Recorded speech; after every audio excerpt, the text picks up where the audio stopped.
할렐루야. 오늘은 사사기 17장과 18장 말씀 함께 살펴보겠습니다. 사사기 17장은 사실 그 16장에서 삼손의 이야기가 끝으로 해서 사사기 이야기가 다 끝이 나죠. 삼손이 마지막 사사입니다. 그의 죽음은 연대적으로 마지막 사건이 됩니다. 하지만 사사기는 거기서 끝나는 게 않고 앞선 사사시대 때는 하나님이 어떻게 이스라엘을 건져내셨는지를 보여주셨지만 나머지 이제 남은 장에서는 하나님이 그들의 어떤 영적 상태에서 구조를 하셨는지를 건져내셨는지를 보여주고 있다라는 것입니다. 일단 17장에 등장하는 그 첫 번째 인물이 누구냐면 미가라는 인물이죠. 에브라임 산지에 미가라 이름하는 사람이 있다라고 1절에 등장합니다. 근데 그가 어머니의 은 1100세겔을 훔쳤죠. 그래서 그 어머니가 자신의 은이 사라진 것을 알고 저주를 퍼붓습니다. 그리고 그 저주를 이 아들인 미가가 듣게 됩니다. 그래서 자신이 그것을 훔쳤다고 고백을 하게 되고요. 어머니는 그 저주를 다시 축복으로 돌립니다. 그러니까 그리고 돈을 돌려주죠.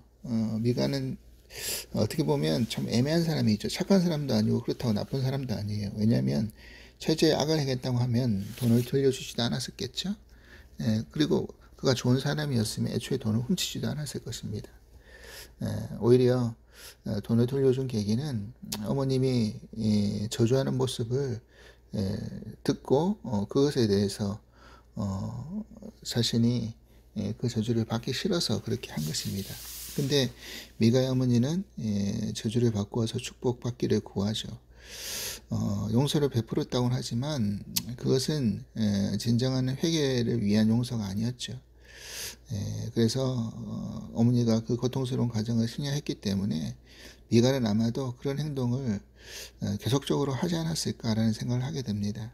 그래서 무조건 정죄하고 보여주는 그런 부모도 자녀에게 상처를 줄 수 있지만 그냥 아무렇지 않게 항상 봐주고 넘어가는 부모도 역시 자녀의 그런 어떤 삶을 망치는 길이 되지 않을까라는 생각을 하게 됩니다.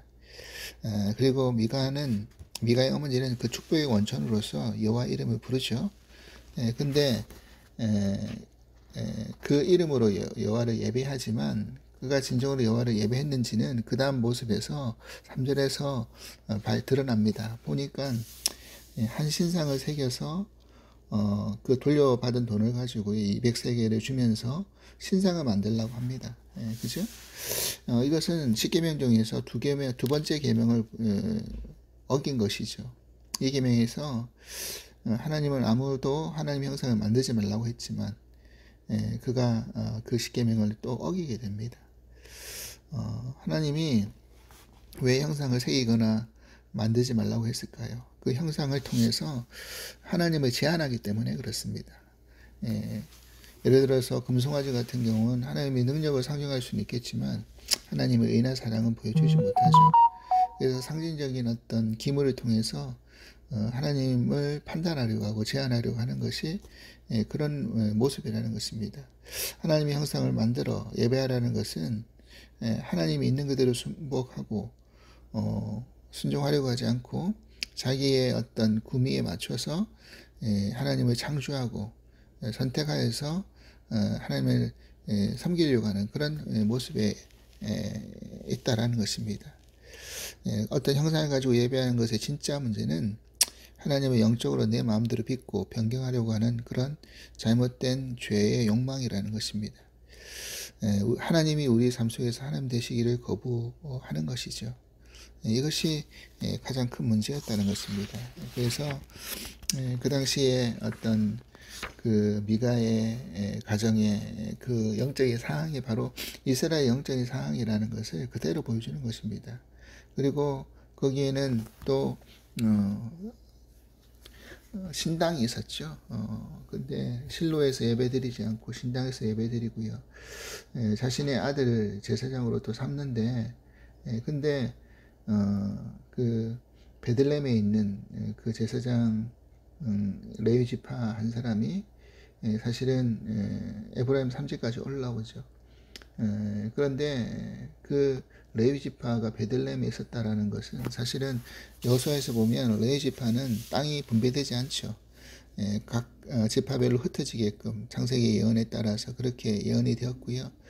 여호수아가 그 흩어진 여러 지경에서 48개의 성읍에 거할 수 있도록, 그리고 그 근처에 목초지에서 그것을 통해서 먹고 살 수 있도록 그렇게 만들어 놓았습니다.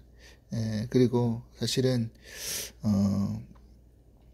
레위 지파는 하나님께 예배드리는 그런 일을 함으로 말미암아 주변 다른 지파들이 그 레위 지파의 그런 삶을 책임지게 되는데, 사실은 점점 레위 지파는 늘어가고 어떻게 되는 겁니까? 먹고 살 만한 그런 문제에서 해결함을 받지 못한 거예요.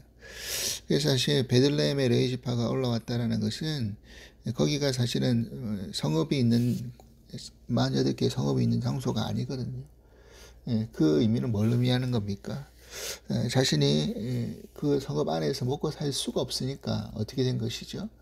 먹고 살기 위한 어떤 길을 열기 위해서 베들레헴까지 올라온 겁니다. 그리고 거기서 또 살 수가 없으니까 어떻게 된 거죠? 에브라임 산지까지 올라와서 미가의 집에 이른 것입니다. 그리고 어떻게 된 겁니까? 미가의 집 개인 제사장으로서 그 사람이 일을 하게 된 것이죠. 그러니까 사실은 그 제사장이 어떤 한 가정의 개인 제사장이 되었다는 것이 얼마나 하나님의 뜻과 계획에서는 맞지 않는 일입니까? 그런데 지금 이스라엘 영적 수준과 상태가 바로 그런 모습이라는 것을 바로 일깨워주는 것이고요.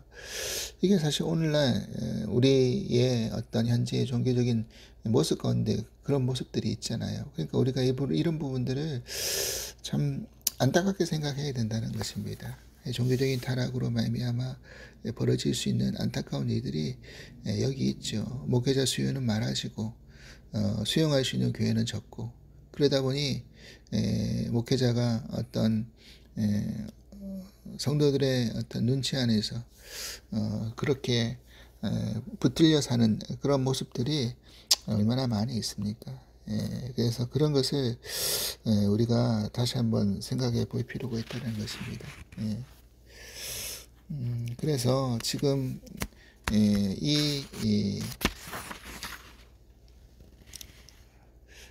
미가가 어떤 자기 집에 신당을 두는 그래서 그리고 에봇을 만들어서 흉배를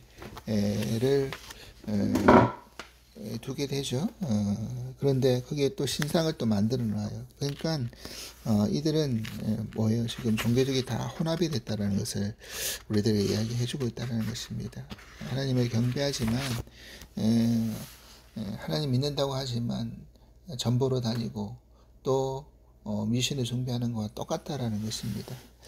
그러니까 우리가 이런 어떤 이스라엘 영적 상태, 미가의 가정을 통해서 상징적으로 보여주는 이스라엘 영적 상태를 다시 한번 살펴보고, 이것이 또한 우리들의 현실의 모습이라는 것을 낱낱이 드러내고 있다는 것을 깨달으면서 우리가 정말 부끄러워하고 우리의 모습을 다시 한번 되돌아볼 수 있기를 바랍니다. 18장에 와서는 단지파에 대한 이야기를 통해서 이스라엘 전체가 얼마나 타락했는지에 대한 부분들을 우리들에게 이야기를 해주고 있습니다.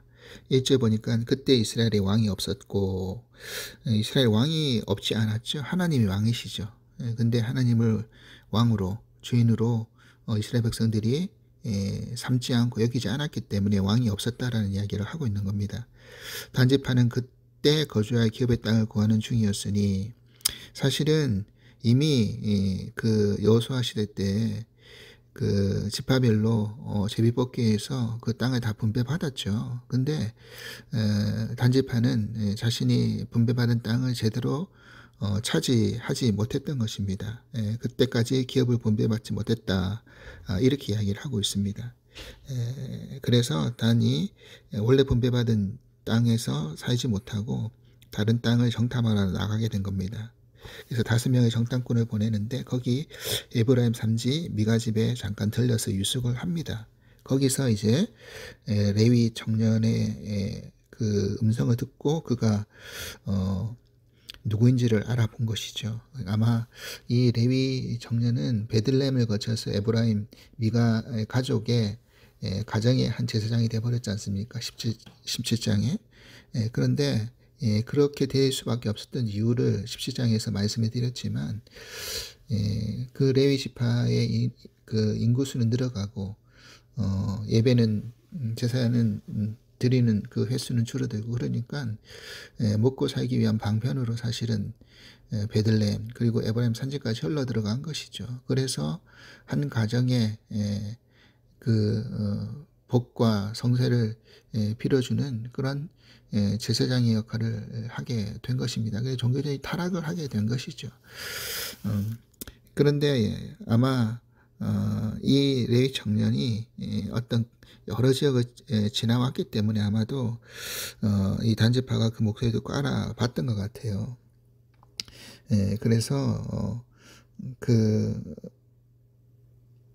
제사장인 걸 알고 이제 우리가 가는 길이 형통하게 해달라, 형통한지를 알게 해달라라고 이렇게 하니 평안히 가라, 하나님이 앞에 있을 것이다. 말이 하나님이 앞에 있을 것이라고 했지만 사실은 그 말 자체가 사실은 아무런 힘도 능력도 없이 그냥 빌어준 말이죠. 하나님 그들과 함께 하실 리가 없죠. 왜냐? 하나님이 원하시는 원래 분배받은 땅이 아닌 다른 곳을 찾으려고 했기 때문에 그렇습니다. 그들이 이제 그 에브라임 북쪽 라이스 지역에 이르렀는데 보니까 보기 좋았어요.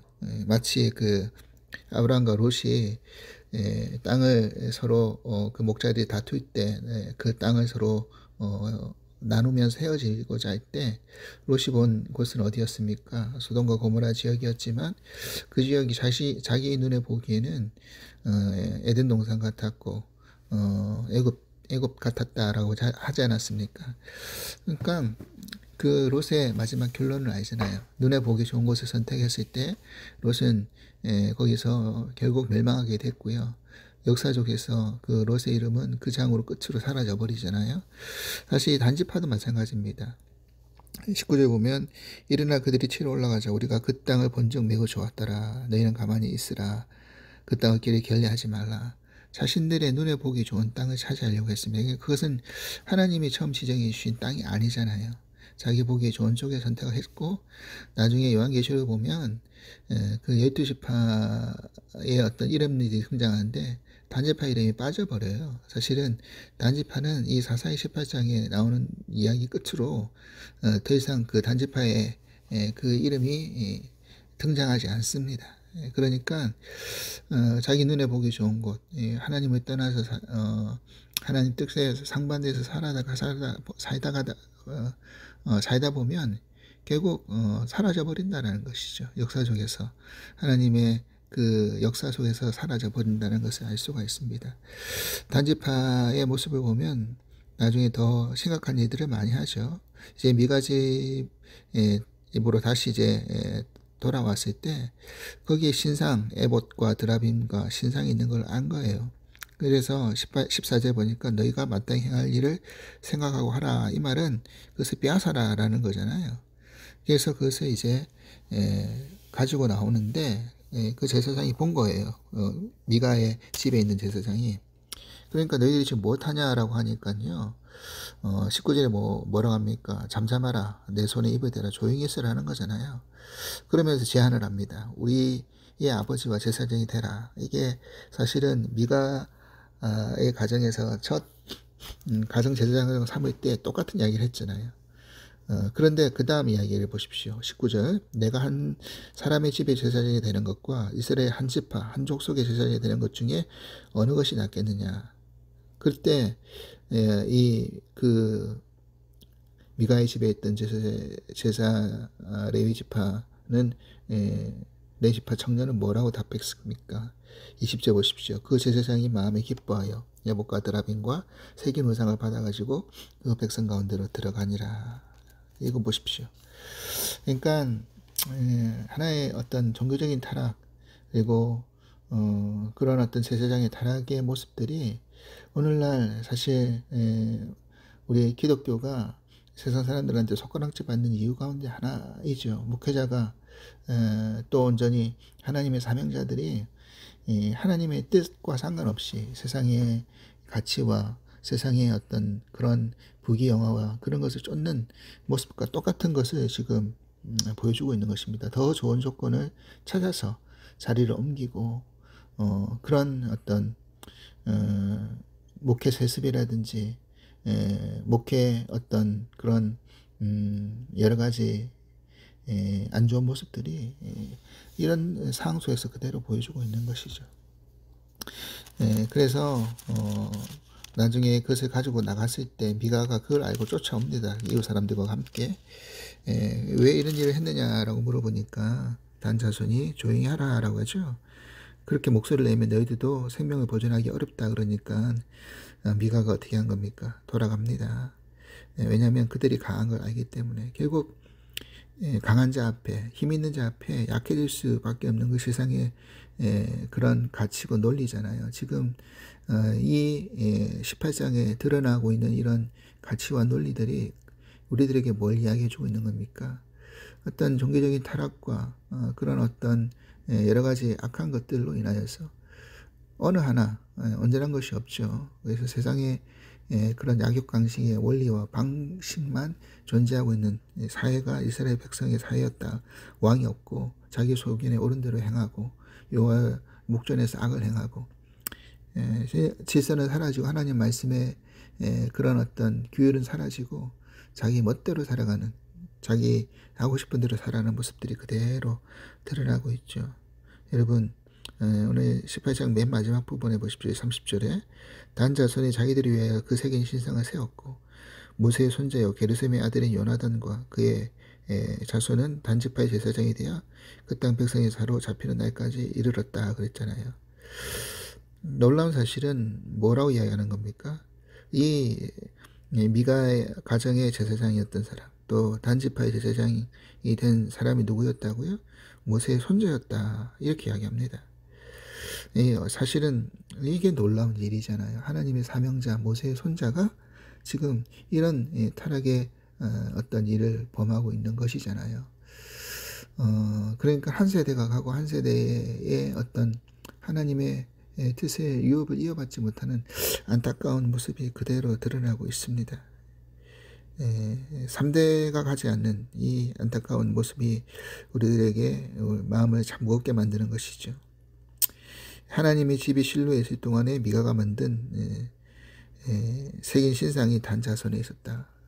단자손은 하나님의 그런 법궤 그런 하나님의 성전이 있는 실로를 찾지 않고 자기 지파를 위한 것에 신상을 만들어서 섬기고 있는 종교의 타락의 극한 것을 보여주는 극치를 보여주는 모습을 우리들에게 다시 한번 보여줍니다. 안타까운 이 모습을 보면서 이 땅 안에서 결국 종교적인 타락이 가져다주는 여러 가지 사회적인 병폐와 부패들이 우리들에게 어떤 모습을 비춰주는지를 다시 한번 깨닫게 해줍니다. 오늘 이 단지파가 이동하고 또 그 지파의 이름이 나중에 사라지는 이 안타까운 모습을 바라보면서 우리가 과연 이 세상 안에 살면서 어떠한 믿음의 모습과 그런 방향을 가지고 살아갈지를 우리 스스로 곰곰이 돌아보고 깨달을 수 있는 그런 시간 될 수 있기를 간절히 기도합니다. 하나님 감사합니다. 오늘 단지파의 이동을 통해서 눈에 보기 좋은 곳으로 바꿔지는 옮겨가는 그런 모습 하나님이 분비한 땅이 아닌 자기가 가고 싶고 보기 좋은 곳으로 가려고 하는 이 단지파의 악한 모습을 보면서 그들의 이름이 결국 성경에서 사라지는 안타까운 역사를 또한 발견하게 됩니다. 여전히 하나님을 섬기는 것처럼 하나님의 이름을 걸고 하지만 저들의 마음속에서는 우상을 섬기고 드라빔을 세우고 신상을 세워서 자신들을 위한 제사장만 복을 빌어주길 원했던 그런 기복의 신앙 세상의 그런 이치와 원리를 따라하는 그런 모습을 보여줍니다. 우리가 그런 모습 속에서 온전히 변화되게 하시고 하나님 뜻 앞에 바로 설 수 있는 은혜가 있게 하여 주시옵소서. 감사하며 예수 그리스도 이름으로 기도합니다. 아멘.